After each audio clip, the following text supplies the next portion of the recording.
आणि भारतीय रिझर्व्ह बँकेनं परवाना रद्द केलेल्या नगर अर्बन बँकेच्या ठेवीदारांचे नगर पुणे रस्त्यावरती रास्ता रोको आंदोलन सुरू होतं। यावेळी आंदोलनकर्त्यांनी नगर अर्बन बँकेत झालेल्या भ्रष्टाचाराचे पुरावे पोलिसांना सादर केले।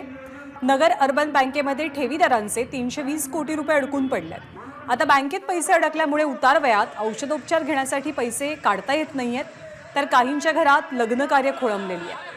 आम्हाला आमचे पैसे लवकरात लवकर मिळाले नाहीत तर आत्महत्येशिवाय पर्याय नसल्याचं ठेवीदारांनी म्हटलंय।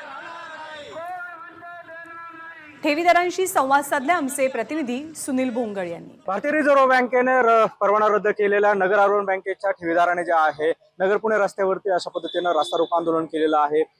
जर आपण बघितलं तर त्यांच्या अनेक ठेवी ज्या आहेत त्या या ठिकाणी अडकलेल्या आहेत। थेट ठेवीदारांशी आपण खरं तर बोलणार आहोत। काय नेमकी या ठेवीदारांचं म्हणणं आहे, आपण काय नेमकी म्हणणं आहे आपलं आणि का आपण असतो जे अर्बन बँकेमध्ये पैसे अडकलेले आहेत लोकांचे एफडीआयमध्ये, तर ते पैसे त्यांना लवकरात लवकर मिळावे अशी विनंती करत आहे।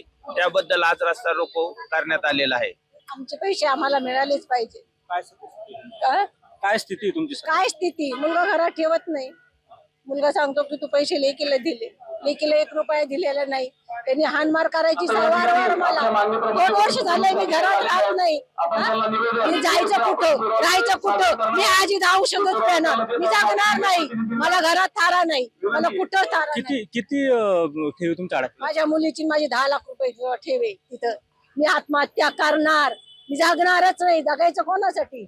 आज घरात मला थारा नाही। मी वन फिरते, त्याच्या घरी 4 दिवस, त्याच्या घरी कव्हर काढायचे नाही। हे दिवस कशासाठी काढायचे? माझे पण मिस्टर पोलीस मध्ये होते। मुलाला वाटतं पैसे तर हिच्याकडे हिने केले काय, कोणला दिले? मी कशी कोणला देईन? जर मला मिळतच नाही पैसे तर मी देऊ कोणाला?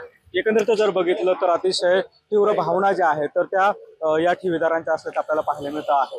सुनील भोंगळे, एबीपी माझा, अहमदनगर। एबीपी माझा, उघडा डोळे बघा नीट।